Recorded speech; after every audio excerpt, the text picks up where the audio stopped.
Fala, filhotes, vocês estão vivos? No vídeo de agora nós vamos falar um pouquinho sobre o movimento abolicionista no Brasil. A escravidão não terminou apenas por motivos econômicos, a ação política de homens e mulheres também foi decisiva. O movimento abolicionista ganhou força em todo o país, conquistou adeptos em quase todas as classes sociais, operários, jornalistas, militares, professores, pequenos comerciantes, artesãos, vendedores de rua, estudantes, ferroviários e até alguns políticos e alguns fazendeiros mobilizaram a opinião pública a favor da abolição. Aliás, a opinião pública sobre qualquer assunto começou a ser importante para o governo e para a sociedade exatamente nessa época. Mais uma característica da modernidade. Comícios, panfletos, chás, debates, jornais, encontros em bares, quermesses, festas e bailes, discussões entre estudantes, livros, palestras, tudo valia para difundir a luta pelo fim da escravidão. A maior parte dos abolicionistas morava na cidade, embora a maioria dos brasileiros, 85%, ou seja, 85 a cada 100 pessoas, morasse no campo. As cidades mais desenvolvidas, como o Rio de Janeiro e São Paulo, já mostravam certa autonomia em relação à zona rural. Tinham uma vida econômica própria, dependiam menos dos latifundiários. Os intelectuais, escritores, professores, jornalistas defendiam a ideia de que a escravidão era o principal obstáculo para que o Brasil se modernizasse. Percebeu? As ideias de modernidade chegavam ao Brasil. Os intelectuais acreditavam que o fim da escravidão abriria o caminho para o capitalismo e junto com ele viria a indústria, a urbanização, a ciência, o progresso. O próprio exército tinha voltado da Guerra do Paraguai, que terminou em 1870, com ideias abolicionistas. Brancos e negros, livres e cativos, todos tinham lutado lado a lado. Como aceitar agora que o companheiro de fardo, o homem que havia salvado sua vida, fosse acorrentado como um bicho? O exército disse não, e quando os fazendeiros sugeriram que o exército perseguisse escravos foragidos, os generais responderam: soldado do exército brasileiro não é capitão do mato. A partir de 1880, o movimento abolicionista cresceu muito, em especial entre as camadas mais humildes da população. Em Fortaleza e em Recife, os jangadeiros se recusavam a carregar os navios com escravos para serem vendidos no Sudeste. Em Salvador, os marinheiros denunciavam a chegada de algum traficante. No Rio de Janeiro, operários das tipografias, os gráficos, negavam-se a publicar mensagens a favor dos escravistas. Em São Paulo, os ferroviários escondiam negros foragidos. A princesa Isabel e seu marido visitando Paris, o próprio imperador não se importou em sair do país no momento em que os nordestinos sofriam com a seca.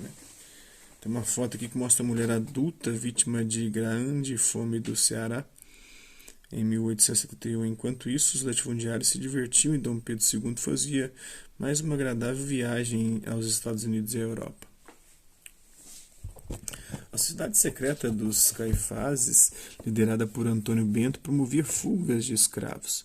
Atacava fazendas na calada da noite, trocava tiro com os vigilantes e forçava a libertação dos cativos. É lógico que os latifundiários e os escravocratas não assistiam a tudo isso de braços cruzados. Para manter seus privilégios, reagiam com violência, a brutalidade se multiplicou, os escravos foram mutilados, tiveram os corpos rasgados com chicote, os olhos vazados, órgãos genitais cortados, corpos queimados. Abolicionistas foram perseguidos pela polícia e pelos capangas dos fazendeiros. O processo abolicionista nada teve de pacífico.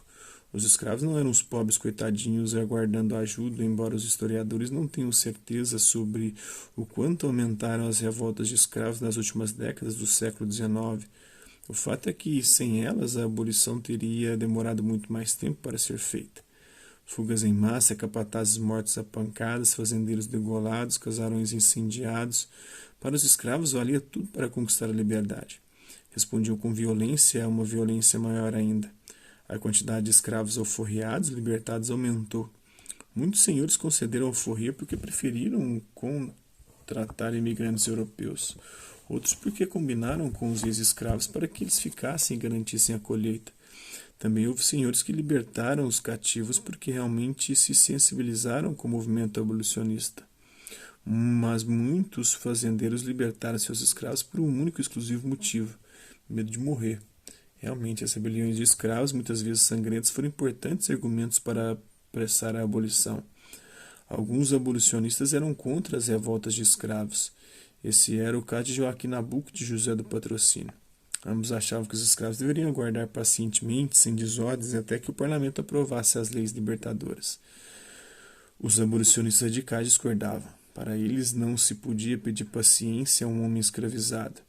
Esses eram homens como Silva Jardim, o escritor Raul Pompeia, os jornalistas Carlos de Lacerda e Luiz Gama. Chegaram a afirmar que o escravo que mata o seu senhor para se libertar é inocente porque agiu em legítima defesa. Você concorda com essa frase? Tem uma rua chamada Rua Direita em São Paulo, em 1862, era a que tinha o comércio mais ativo. Uma foto de Militão, né? A moda francesa, em 1878, para muitos rapazes e mocinhas da época, roupas elegantes eram consideradas muito atraentes, muito mais atraentes do que o abolicionismo, né? E hoje as pessoas são menos fúteis, estão preocupadas mais com investimento, com gastar, com consumir, com passear, então nem para fome, para miséria, para coisas absurdas como o racismo. Fica aí a reflexão. Hasta la vista, até a próxima.